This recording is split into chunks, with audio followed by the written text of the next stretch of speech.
What's up, guys? It's Tim from Coastal Life Media, and first of all, I'd like to thank you so much for joining me here in Six Flags Adventureland, my ship in a bottle park that begs the question: what would a park built from the bottom up by Six Flags or the Six Flags Corporation look like if it were built around about the year 2015?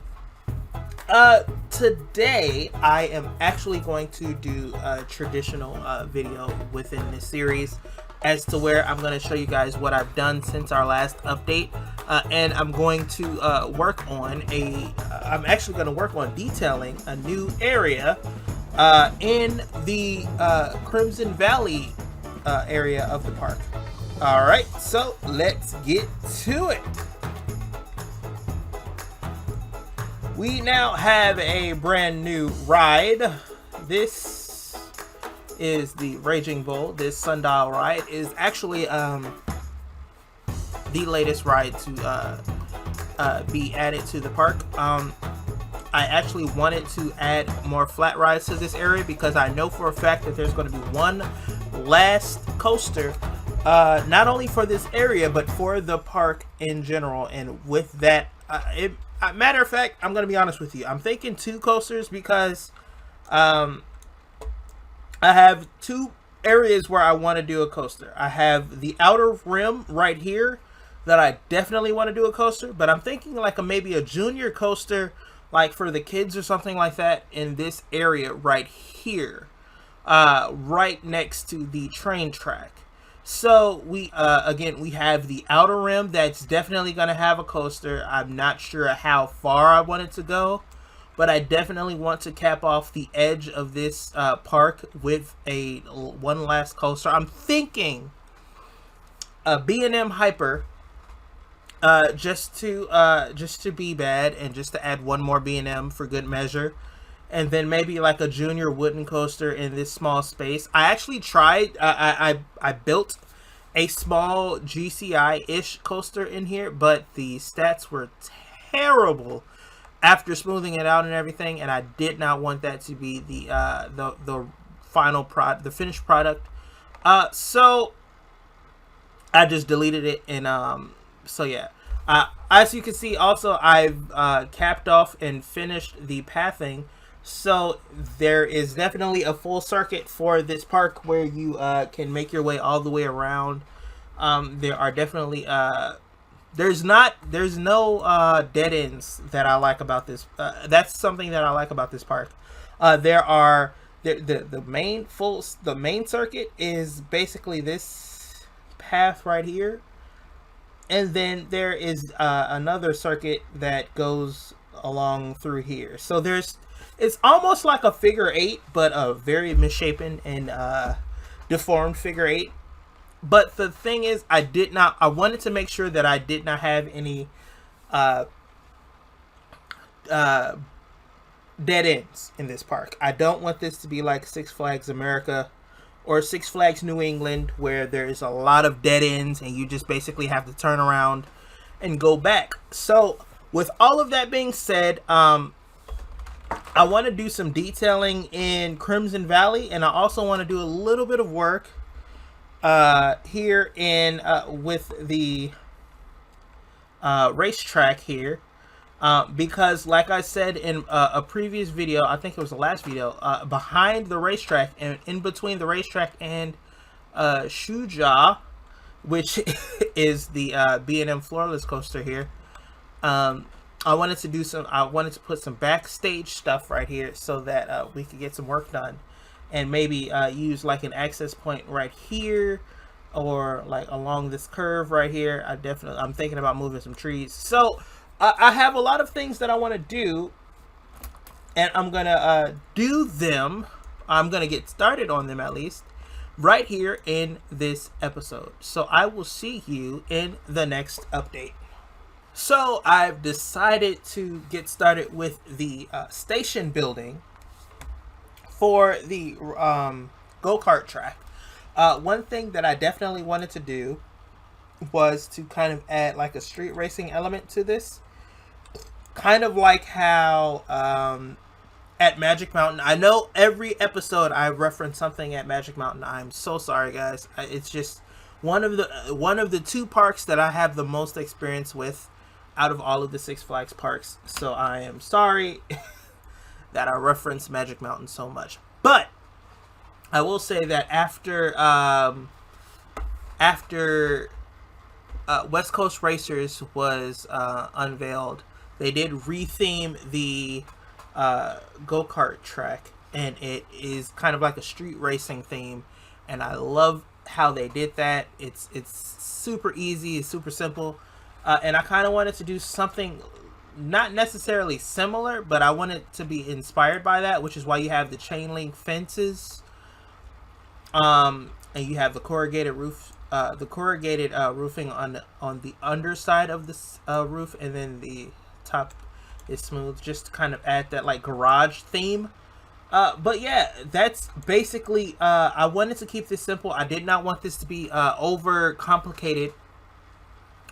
So and another thing is, now that we're nearing the end of this park build, I want to keep in mind piece count, because this park is getting harder and harder to work within. Now I have to work with the park being completely empty and on pause, just to avoid having lag issues and all of that. So this building is like 281 pieces, which is kind of a low piece count if you really think about it. A lot of the buildings that I've built in here are way over that. I think, yeah, that's about 145. So it's not really that much. But if you look at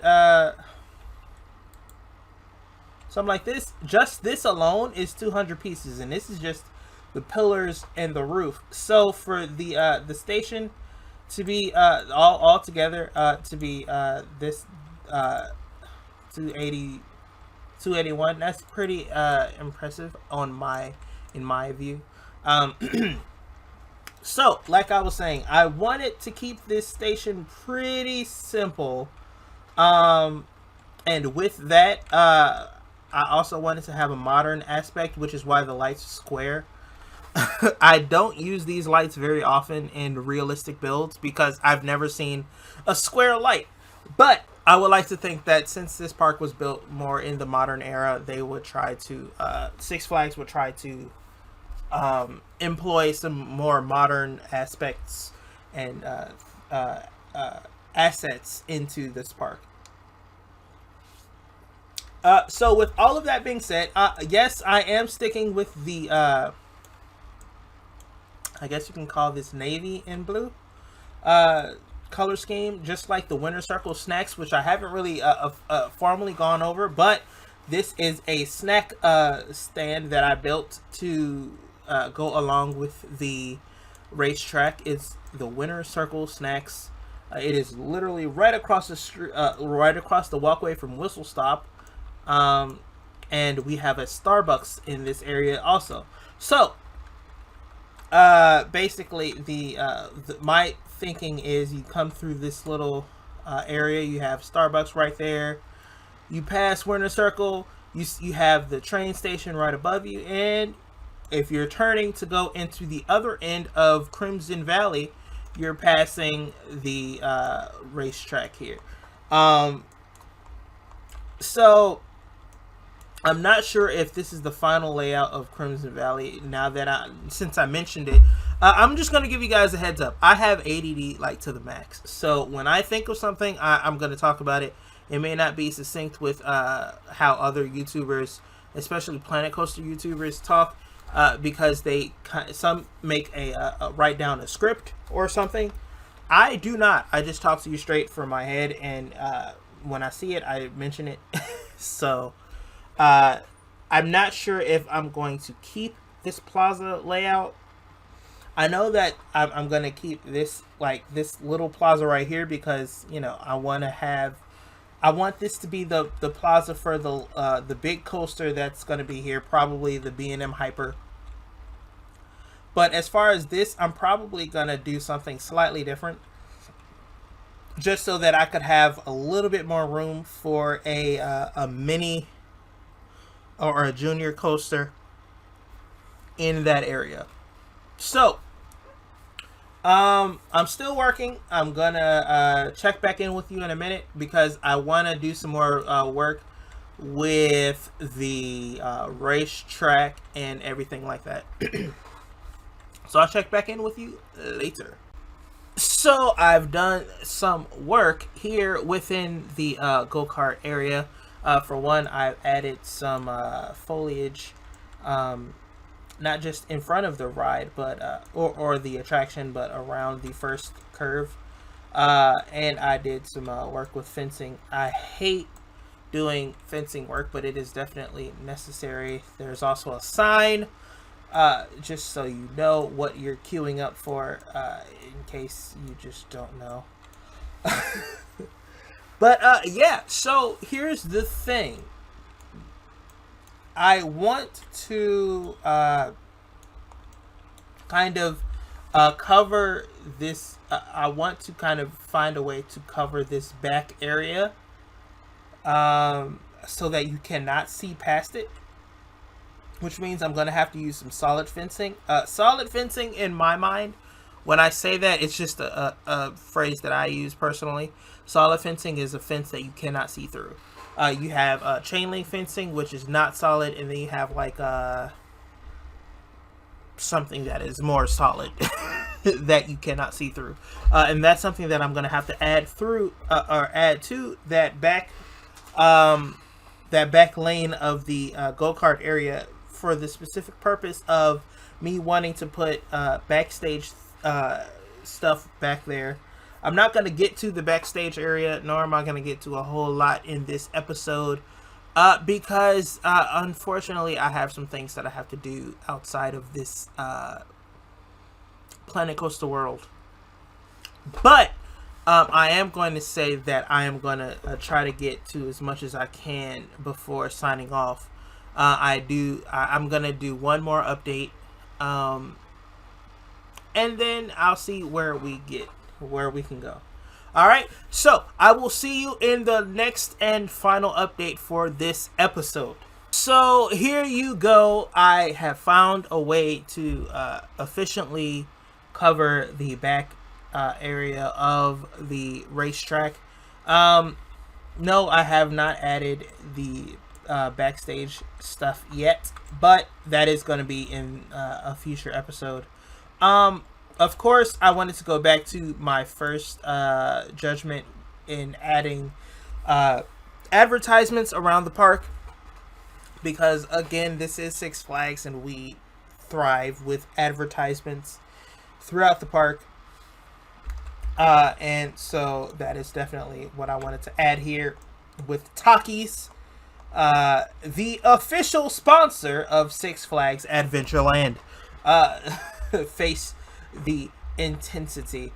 So other than that, I think that everything that we have done so far is pretty good. I'm pretty happy with the scenery of it. We actually have a 100% scenery rating for the not only the queue but for the ride itself. I believe it doesn't. This is a track ride, so it doesn't really go into detail with that. The ride is called Go-Karts. Unless you guys have an idea for a more attractive name. If you do have a more attractive name in mind, you can go ahead and leave it in the comment section. The best one wins, and it will be added. And of course, I will mention the person that came up with said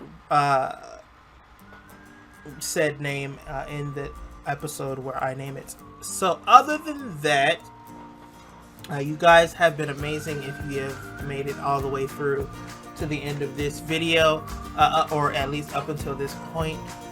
My name is Tim from Coaster Life Media. Of course, I would like to invite you to subscribe to this channel if you haven't done so already.